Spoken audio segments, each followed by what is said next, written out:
Bugün sizlerle Utos paketlerden çıkanlarla cezalı maç için kadro kuracağız. Videomuza bu kadromuzdan başlıyoruz. Şu anlık aktif olarak kısacası kadromuz bu şekilde. Bu kadromuzu 40 küsür Utos biletiyle arkadaşlar geliştirebildiğimiz kadar geliştireceğiz ve cezalı maç için güzel bir kadro kurmaya çalışacağız. Şu anda aktif olarak Utos 1 ve Utos 2 draftı var ve ikisinden de teker teker açmaya çalışacağım. Bir bilet var, üstüne de 181 bilet, pardon 181 bin cevher var, yani 40 biletin üstüne çıkıyoruz. Bakalım bu biletlerle neler çıkaracağız diyorum ve ikişer ikişer açarak başlıyorum. Bakalım birinci draftımızdan neler gelecek diyoruz ve sözleşme kitabımız açıldı ama ilk oyuncumuz 112 gen gelmiş oldu. İkinci biletimizi 4500 cevher olarak harcıyoruz. Bu tarz videolar için de bu arada arkadaşlar lütfen like'lara basalım derken sanırsam Utos'tan başlıyoruz. İngiltere defansif orta sahibi Arsenal'dan Rice'la başlıyoruz be. Bugün şanslıyız inşallah. Çok güzel bir başlangıç yaptık. Tam da like isterken lütfen like'lara basalım. En az sizlerden dediğim gibi 500 like bekliyorum. Abone olup bildirim açmayı da kesinlikle unutmayın. Efsane videoları kaçırmamış olursunuz. Televizyonda izleyenler sizler de like'lara basarsanız bu video kesinlikle en az 500 like ulaşır. Üstüne de abone de olursanız 18.000 abone ne kadar kaldı bir kontrol etmek istiyorum. Ben bu videoyu çekerken arkadaşlar 527 abone sonra 18.000 abone olmuş olacağız inşallah. Abone olursunuz, olmayanlar efsane videoları kaçırmamış olursunuz. Abone olanlar, yeni gelenler hoş geldiniz. Destek veren herkese de çok ama çok teşekkür ediyorum ve şimdi arkadaşlar medyolu bir dizilişe geçmeliyiz ve şu anlık bu dizilişe geçelim. Şu anlık bir bu şekilde devam edelim. 4-2-1-3 dizilişine geçtik. Rice'ımız efsane bir şekilde geldi ve kadromuza giriş yaptı. Bir de 112 genlik stoper vardı. Onu da eklediğimizde arkadaşlar 85 gene kadar ulaşmış olduk. Çok felaket iyi başladık gerçekten diyorum ve Utos 2 draftıyla devam edelim o zaman. 2 tane de buradan açalım. İnşallah ikinci Utos'umuzu da çıkarmış oluruz ama buradan ne geldi? 114 genlik sağ ortası geldi. İkinci Utos 2 draftından sözleşme kitabımızdan maalesef iyi bir oyuncu gelmedi. Geçtik bu drafta. Buradan bakalım güzel bir şey gelecek mi arkadaşlar? Açtığımızda görelim, maalesef yine iyi bir şey gelmedi. Bir kez daha açalım, sonra yeni transferlerimizi ekleriz derken yine maalesef istediğimiz gelmedi. O zaman bir ikişer daha açalım mı? Açalım, sonra kadromuza geçelim çünkü yeni transferlerimiz var. Daha sıfır bir kadro olduğu için çok güzel bir şekilde geliştirmiş oluyoruz. Bunu açtıktan sonra da kadromuza geçmiş olacağız ama güzel bir yol gelir misin? Yine gelmedi. Santifor çıkmış oldu. Dediğim gibi cezalı maç yapacağız. Cezalı maçlara sizlerin hesaplarınıza para yatırma gibi cezalarımız da var arkadaşlar ama çok yüksek miktarlar değil. Onu da bilgisini vermiş olayım şimdi. Sartosa ve Stortasalı dizilişe geçelim çünkü o mevkilerde güzel oyuncularımız var. Şu anlık güzel oyuncu ama sağ kanat falan çıkarsa kötü olabilir. Şu anlık o zaman ne dizilişler var? Tüm dizilişler de açık olmadığı için sıkıntımız var o yandan. Şu anlık o zaman 4-1-3-2 diziliş en mantıklı gibi duruyor arkadaşlar. O zaman buradan yedeklere girdik. Eklendiği zaman yaptığımızda santraforumuzu ekledik, 88 gen olduk. Sol bekimizi ekledik, 91 gen olduk. Öbür sol bekimizi şu anlık sağ bekte oynatacağız. 94 gen olmuş olduk. Sol orta sahayla birlikte 98 gen, bir de Royce çıkarmışız. O şu anlık o zaman merkezde oynasın. Wilson'u da eklediğimizde arkadaşlar şu anda 104 gene kadar ulaşmış olduk. Bakalım devamında neler olacak. Daha bir sürü biletlerimiz var. Hemen drafta giriş yaptık o zaman. Bu arada arkadaşlar şey açmamışım. Bir onu da açayım. Şimdi aklıma geldi. 0 FC boyunca açmamışım. Belki yüze bir bilet sayısı gelir. O biletleri de harcarız. Ya da cevher gelirse de 100 olur. 5000 cevher gelirse bir tane Utos bileti ekstra açmış oluruz. Geliyor mu? 300 antrenman hakların puanı maalesef en kötü ödüllerden birisi. Yapacak bir şeyimiz yok. Yedekte kalanları da parçalara çevirip oradan da paketlerimizi alacağız. Bunu da bilgisini vermiş olayım ve bakalım buradan sözleşmemizden kaç genik oyuncu? 113 genik stoper ihtiyacımız var. Kadromuza ekleriz. Ama bize bir ikinci Utos gelirse müthiş olacak ama yine gelmedi. Bu bizde sanki vardı. Geçtik bu drafta. Bakalım bu sefer güzel bir şey gelecek mi? Yeni bir oyuncu normal olarak var ama buradan da güzel bir şey gelmedi. Bu da arkadaşlar garantiymiş. Bakalım garantiden güzel sağlam bir oyuncu geliyor mu onu göreceğiz. Haydi oğlum, güzel bir sağlam oyuncu gelir misin? Yunanistan sol orta saha değil sol kanat gelmiş oldu. Bu da sanırsam 115 genlik bir kart geldi. Maalesef istediğimiz değil, dizilişimize bile uymuyor. Ama bir yol gördüğümüz için bir kadromuza geçelim. Yeni transferlerimiz varsa kaça kadar yükseltti bizi onları görmüş olalım. Şimdi yedeklere girdik. Eklendiği zaman yaptık da. Şimdi stoperimizi ekledik. 107 gen olduk. Çok güzel. Santrforumuz zaten varmış. MD oyuncumuzu şu anlık kullanmayalım. Sol kanatı da şu anlık santrforda kullandığımız arkadaşlar 110 gene kadar ulaşmış olduk. Kadromuz bu şekilde devam ediyor arkadaşlar. Şimdi o zaman Utos draftına giriş yaptığımızda yol görene kadar tam gaz devam edelim. Bakalım bu sefer yeni bir oyuncu var ama yol görecek mi görelim, maalesef gelmedi. İkinci biletimizi açtığımızda geliyor mu? Onu da görmüşü istiyoruz ama yine sol bek geldi. Sol bek ihtiyacımız yok bildiğiniz gibi. Yüksek bir sol bek gelirse tabii ki de ihtiyacımız olur ama düşükler gerek yok. Yine bu bize çıkan bir oyuncu geldi. Sonraki biletten yeni bir oyuncu yine var ama maalesef istediklerimiz gelmiyor. Geçtik Utos bir drafttan o zaman. Bakalım buradan güzel şeyler var mı? Yeni bir oyuncu var. Yolda sanırsam geliyor. Bakalım geldi. Çok güzel. Haydi oğlum bir güzel Uruguay geliyor. Sağ bek ve bu 117 genlik bir kart diye hatırlıyorum. Bakalım doğru mu? 117 gen. Çok güzel oldu. Müthiş oldu. Efsane oldu. Şimdi kulübe giriş yaptığımızda o zaman yeni sağ bekimizi kadromuza eklemiş olalım. Eklendiği zaman yaptık ve sağ bekimizi ekledik. 111 gen olmuş olduk. Müthiş. Başka da kadromuza girebilecek bir oyuncu çıkaramadık arkadaşlar. O yüzden kadromuz bu şekilde devam ediyor. Hiçbir değişiklik yok. Sadece bir değişiklik olmuş oldu. Şimdi en son sanırsam Utos bir draftına çıkarmıştık. 2 draftıyla devam edelim o zaman. 4500 cevherimizi harcadığımızda sanırsam bir yolda görüyoruz derken altın bir şekilde açıldığı için 119 mu 118 mi bilmiyorum ama 120 de olabilir. Haaland çıkardık. 119'muş. Müthiş oldu. Müthiş oldu. Müthiş oldu. Gerçekten çok güzel oldu. İkinci Utos'tumuz bir de Santrfor çıktı. Yani bu yeni özellikler bu neymiş arkadaşlar mesela? Özellik neydi? Yıpratıcı diye bir oyuncu fizik mücadelelerde daha gibi hem driplik yaparken falan filan diyor arkadaşlar. Yani fiziği güçlü olan bir özelliği varmış Haaland'ın da. O çıkmış oldu. Mesela Rice'ın neymiş arkadaşlar? Onu da yeni geldiği için bu özellikte arkadaşlar tam detaylı bilmiyorum. Yavaş yavaş alışacağız. Rice'ın mesela özelliği neymiş arkadaşlar? Sezgi diye bir özelliği, ayakta top kapma becerisi veya başarı oranına sahiptir. Yani oyuncudan top kapma özelliği daha yüksekmiş. Bu özellik onu gösteriyor güzel bir şekilde. Tek hedek maçında cezalı maçımızda inşallah güzel bir şekilde kadromuzu devam ettiririz ve müthiş bir şekilde maçımızı kazanırız. Haaland'ımızı da eklediğimizde ama gene atlayamadık, şaşırtıcı bir şekilde. Başka bir kadromuza transferimiz yok gibi duruyor arkadaşlar. Tam gaz devam. Çok güzel oldu be. Daha bir sürü bilet olmasına rağmen 2 tane 119 gene Utos çıkardık. Çok güzel ilerliyor videomuz. İnşallah güzel bir video oluyordur. Seviyorsunuzdur, eğleniyorsunuzdur. 104.000 cevherimiz var. Yani bir sürü bilet var. Tam gaz devam ediyoruz. 4500 cevherimizi harcadık ve bakalım altın yol görmedik. Altın parlak işareti görmediğimiz için güzel bir şey gelmediğini anladık. Buradan bir yol görelim. Utos olmasa bile bol bol yol görelim. Kadromuza girmesi bile parçalarda kullanacağız arkadaşlar. Çünkü buradan da Milan'dan kim vardı aklıma gelmedi. 116 gen Rabiot gelmiş. Dizilişimiz uymuyor ama dizilişimize uydurabiliriz. Onlara bakacağız. Bir bilet daha harcamayalım arkadaşlar. Hatta bir Rabiot'da bir eklemeye çalışalım arkadaşlar. 116 gen fena değil çünkü. Diziliş değiştirsek ne yapabiliriz?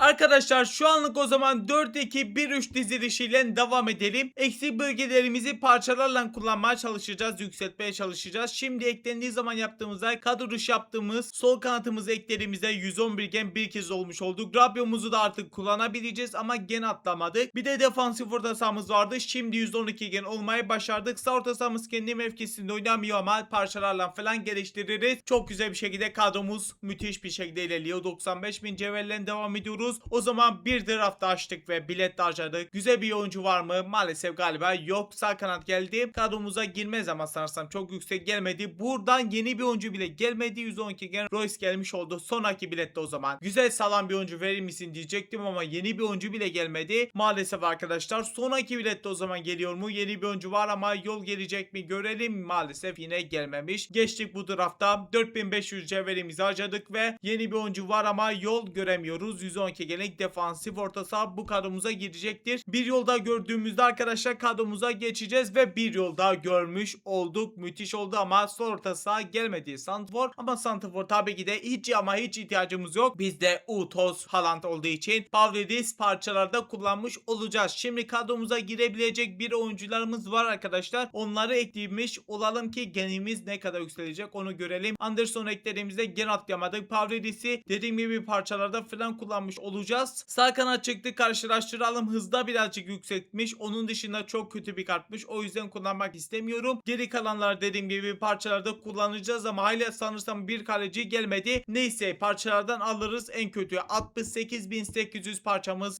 cevherimiz var. En son nerede kalmıştık bilmiyorum. Sanırsam burada açmıştık. Geçelim buraya. 4500 cevherimizi harcadık. Yeni bir oyuncu var ama maalesef yol göremiyoruz. Sağ orta saha gelmiş oldu. İkinci draftımızdan buradan ne geliyor bakalım. 3. havuza çıkarabilirsek yani Utos çok güzel olacak ama yani inşallah gelir. Bakacağız gelecek mi? Buradan bakalım ne geliyormuş. Maalesef istediğimiz gelmedi. Sonraki biletimizden yeni bir oyuncu var ama yine istediğimiz gelmiyor. O gelmiş oldu. Utos 2 draftına geçmiş olduk ve bakalım güzel bir şey var mı arkadaşlar, görelim. Yeni bir oyuncu bile gelmedi ama kaleci geldi, güzel. Yol gördüğümüzde kadromuza geçmiş olacağız. Onu da ekleyeceğiz. Buradan ne geldi? Yine maalesef istediğimiz gelmedi. 4500 cevherimizi yine harcadık ama yeni bir oyuncu bile gelmediği için direkt geçtim. Bir kez daha açtık ve yeni bir oyuncu var. Artık güzel bir oyuncu yine gelmedi arkadaşlar. Maalesef sıkıntıya girmeye başlıyoruz. Buradan maalesef güzel bir şey var mı? İnşallah olur. Yine olmadı. Artık garantiye gelmişiz arkadaşlar. Lütfen güzel bir oyuncu gelir misin? Altın sayfa akmadı ama ne geliyormuş? Belçika'dan kaleci değil. Bakalım bu arkadaşlar Trossard değil. Trossard alakası yok. Goodens diye bir oyuncu gelmiş. Maalesef iyi bir oyuncu gelmedi. Sol kanatımız zaten bizde 115 genlik bir kart vardı hatırlarsanız. O yüzden çok bir geliştirme yapamadık oraya. Yapacak bir şeyimiz yok. Sağ kanatta oynattığımızda kaç gen oluyormuş? Bakalım 111 gen. O zaman sağ kanatta oynasın şu anlık. Kalecimizi de ekleyelim. 115 gen oldu. Çok güzel oldu. Başka da bir transferimiz sanırsam yok arkadaşlar. O yüzden kalan biletlerimizi de harcamadan arma bölümünde arkadaşlar burada 5000 cevherimizi de alalım. Ekstra bir draft daha açmış olacağız. Şu anda galiba bu videoda 5000 cevherle birlikte arkadaşlar sanırsam 42 bilet harcamış oluyoruz. Yani en az 40 bilet harcıyoruz. Tam gaz devam edelim o zaman. 4500 cevherimizi harcadık da kalan cevherlerle bari bir tane bile güzel bir transfer yapabilirsek güzel olur. Buradan sağ kanat geldi. Perisic'i kullanırız. İkinci biletimizden yeni bir oyuncu var ama yol görebiliyor muyuz? Görelim. Maalesef göremedik. Geçtik buraya o zaman. 4500 cevherimizi harcadık. Yeni bir oyuncu var. Güzel bir oyuncu da gelir misin? Maalesef gelmedi ama bu kadromuza sanırsam girecektir. Yedeklerden ekleriz. Buradan yeni bir oyuncu var ve yolda gördük. Çok güzel oldu. Brezilya'dan güzel bir oyuncu olur musun? Yani 117 gün olsun ama sanırsam olmadı gibi. Bakalım olmuş. Çok güzel. Bizim Rabiot vardı. Artık bir gen yüksek oynamış olacak. Rabiot'u da parçalarda kullanmış oluruz. 10.800 cevherimiz kaldı. Onları da harcayalım. Sonra parçalara falan geçeceğiz. 4500 cevherimizi harcadık ama yeni bir oyuncu bile gelmedi. Maalesef 110 genlik stoper ve bu da son biletimiz. Bakalım ne geliyor arkadaşlar. Yeni bir oyuncu var. Yollan bitirelim derken Utos'tan bitirdik. Müthiş oldu. Son biletten de Utos çıkardık. İyi bir Utos çıkaramadık. Sangare çıktı sanırsam ama yine güzel. 3 tane Utos'umuz müthiş oldu. Bu Utos'un mesela özelliği neymiş arkadaşlar? Penaltı uzmanı. En boş özellik. Yani penaltı zaten %90 giriyor. Yani güzel bir özelliği yokmuş Sangare'nin ama sorun yok arkadaşlar. Utos'umuzu son bilette çıkardık. Müthiş olduk. 1800 cevherimiz kaldı artık. O da arkadaşlar harcayamayacağımız için kadromuza geçtik. Yani son kez de güzel bir oyuncu çıkardık ama şimdi diziliş değiştirmek zorundayız. Çünkü Sangare çıkardık. Bir dizilişlere bakalım. Çok da dizilişimiz yok bildiğiniz gibi. O zaman 4-1-3-2 dizilişe geçiyoruz arkadaşlar. Bir kez daha en mantıklı bu şekilde duruyor. Çünkü Rice'ı da kendi mevkisinde oynatmak istiyorum. Haaland'ı da arkadaşlar. Bir de daha demin çıkardığımız Sangare'yi de aynı şekilde arkadaşlar. O yüzden bu diziliş en mantıklı gibi. En son 115 gendik. Yani Evander'i falan kullanamayacağız ama parçalarda güzel parça kastıracak. O yandan güzel olacak. Birazdan bakacağız oralara da. Şimdi sol orta sahamız zaten vardı. Onu da ekleyelim arkadaşlar ama bizde 114 genlik bir sol orta saha vardı diye hatırlıyorum. Onu eklemiş olalım arkadaşlar. 115 gen olduk. Wilson'u da ekledik. Gene atlayamadık. Şu anlık aktif olarak sanırsam kadromuz bu şekilde. Daha yüksek bir sol bek çıkaramadıysak arkadaşlar. Bakalım çıkaramamışız. O zaman şu anlık arkadaşlar aktif olarak kadromuz bu şekilde devam ediyor. Pardon arkadaşlar. Şimdi iyice baktım ve Pavlidis de vardı. Onu da unutmayalım. Pavlidis'i de ekleyelim ve 116 gende olduk. Çok güzel oldu. Şu an galiba arkadaşlar kadromuz bu şekilde devam ediyor. Şimdi yedekte kalan oyuncular arkadaşlar. Ama bunu da belirteyim. Şu anda bu hesapta 1000 parça var ya, o sayılmıyor arkadaşlar. Bir de önceden kalan oyuncular sayılmıyor. Sadece bugün çıkardığımız oyuncuları verdiğimizde arkadaşlar ne kadar parça kasabiliyoruz ona bakacağız. Hepsini verelim arkadaşlar ve bakalım ne kadar parça kasabiliyoruz onu görmüş olalım. Lewandowski mesela vermiyorum arkadaşlar. Bugün çıkaramadığımız oyunculardan birisi ve sadece sadece 6450 parça kasabilmişiz. Şimdi bakalım en mantıklı transferi yapalım o zaman. Transferlere baktık ve arkadaşlar 3 tane yeni transferimizi almış olacağız. İlki sağ orta saha kısmına olacak. İkincisi arkadaşlar sol orta saha kısmına olacak. Üçüncü transferimiz ise bir tane stoper almış olacağız. Defansımız daha kötü olmazsa rağmen arkadaşlar atağımızı biraz daha geliştirmek istediğim bir tane de kalan parçalarla stoper almış olacağız. Şimdi 3 yeni transferlerimizi sıra sıra almış olalım ama ilk öncelikle bize 6500 parça lazım. Şimdi buradan arkadaşlar 6500 parçamızı ayarlayalım. 6600 parçamızı almış olduk ve şimdi o zaman sizden birlikte ise 3 yeni transferlerimizi almış olalım. Şimdi ilk öncelikle düşükten yükseğe doğru ilerleyelim. 115 gen yaptık burayı. Stoper ya seçtiğimizde kaydet arama dediğimizde ama tabii ki de burayı da arkadaşlar değersizden değerliye doğru yapalım. Buradan Batagov'u almış oluyoruz. Gördüğünüz gibi ilk transferimiz Trabzon'dan bir oyuncu almak istediğim ve gördüğünüz gibi de oyuncumuzu almış olduk. İlk transferimiz bu şekilde bitmiş oldu. Şimdi ikinci transferimiz sağ orta saha değil sol ortası olsun. Kaydet dedik. Burayı da 116 gen yaptık. Arama dediğimizde sol orta saha çeşidimiz 5 tane var arkadaşlar. Parçamız uygun ama ben buradan Nugu'yu almak istedim. Buradan transfer et gerekti. 2400 parça. Bizde 114 genlik bir sol orta saha vardı. Artık 116 genlik bir sol orta sahamız olmuş oldu. Arama diyerek de arkadaşlar 116 gen kalıyor ve burayı da sağ orta saha yapıyoruz. Kaydet arama dediğimizde ise bizim parçamız uygun. Sadece Sane ve buradan bir tane konferans oyuncusu var. Sane de tanıdık olduğu için buradan Sane'mizi almış olduk ve 3. transferimizi de bu şekilde tamamlamış olduk ve parçalarımızı da harcadığımıza göre yeni transferlerimizi ekleyelim. Sonra biraz antrenman basacağım. Cezalı maça geçmiş olacağız. Bakalım kadromuzun geni ne kadar da bitirecek onları da görmüş olalım. Şimdi buradan o zaman Batagov'u geldik ekledik 119 gen olmuş olduk. Pardon 109 gen. Orta sahamızı ekledik 113 gen olduk. Sahnemizi de eklediğimizde kadromuzun geni 116'da bitti ama çok şanslı olduk. Şimdi çok daha fazla uzatmadan oyunculara antrenman basalım. Sonra maça geçeceğiz ama maça da geçmeden önce like'lara basalım. Abone olup bildirim açmayı kesinlikle unutmayalım. Daha fazla uzatmadan o zaman maçımıza geçelim. Maçımız başlıyor arkadaşlar. Bunun da bilgisi vereyim. Yeni özellik olarak hızlı maçta özelliği geldiği oyun arkadaşlar. Oradan maç yapıyoruz. Uzatmalar ve penaltılar da açık. Uzatmalara falan gidersek daha eğlenceli olur. Yani berabere kalma ihtimalimiz 0. Bakalım nasıl olacak. Rakip gerçekten zor bir rakip geldi. Instagram'da story olarak kimliği verdim. İlk kim gelirse onunla maç yapacaktım ve bu arkadaşımız geldi. Şimdi de maçtayız. İnşallah yeneceğiz.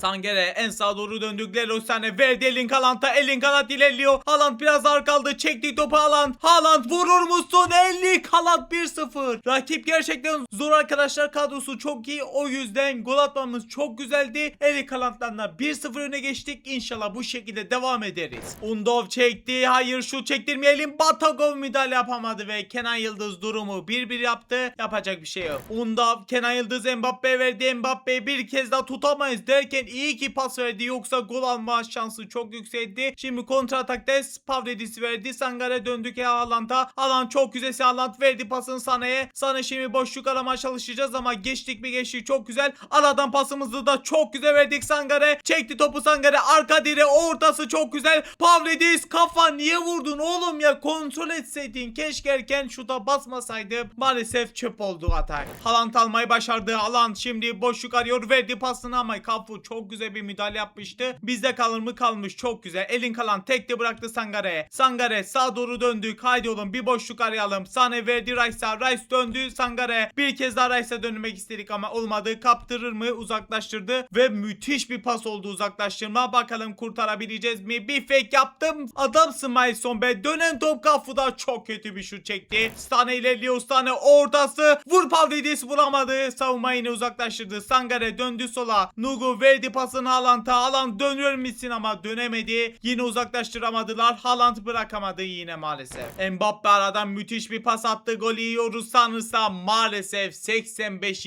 dakikada durum 2-1 oldu. Çok kötü. Erling Haaland sağa doğru çok güzel bıraktı ama geçmedi maalesef. Uzaklaştırdılar ve bizde kalır mı? Mbappe çok güzel bıraktı ve 3. gol gelme ihtimali çok yüksek. Rafael Leo vurdu ve maalesef 3-1 yenildik. İstatistiklerimizi de görelim arkadaşlar. Maçın oyuncusu falan varmış. İlk kez oynuyorum. 9 pas 1 gol Haaland yapmış. 5 pas 2 gol maçın oyuncusu Rafael Leo seçilmiş. Bizim takımdan da Haaland seçilmiş. Ama genel olarak Rafael Leo gözüküyor. Çok güzel böyle detaylar eklemişler. Ve istatistiklerimize geçtiğimizde de bu şekilde şimdi Şimdi o zaman cezalarımıza geçelim. Cezalı çarkımıza geldik ve çevirdik. Bakalım arkadaşlar hangi ceza yapmış olacağız. İnşallah zorlayacak bir ceza gelmez. Mağazalardan lig takaslar bölümünde lig sınırlı oyuncusu paketini al ama geri sil geldi. Şimdi mağazalara geldik. Takaslar, lig takası dediğimizde arkadaşlar şimdi 40.000 puan vereceğiz. Maalesef 40.000'e burada arkadaşlar 4 tane bilet alınabiliyordu. Maalesef 4 bilet boşa gidecek, alamayacağız. Üstüne de cezada fark ettiyseniz geri sil diyor. Yani aldığımız 110 gerigen Harry Kane'i de sileceğiz. Yani 40.000 fiş parça puan boşa gidiyor. Antrenman olarak da Kane'imizi gördüğünüz gibi sildik ve arkadaşlar cezamızı çektik. Like'lara basalım, abone olup bildirim açmayı unutmayalım. Ekrandaki video bıraktım. Onları da izlemediyseniz bence izleyin. Ben de bugünü bu kadar. Kendinize çok çok iyi bakın. Allah'a emanet. Görüşürüz. Bay bay.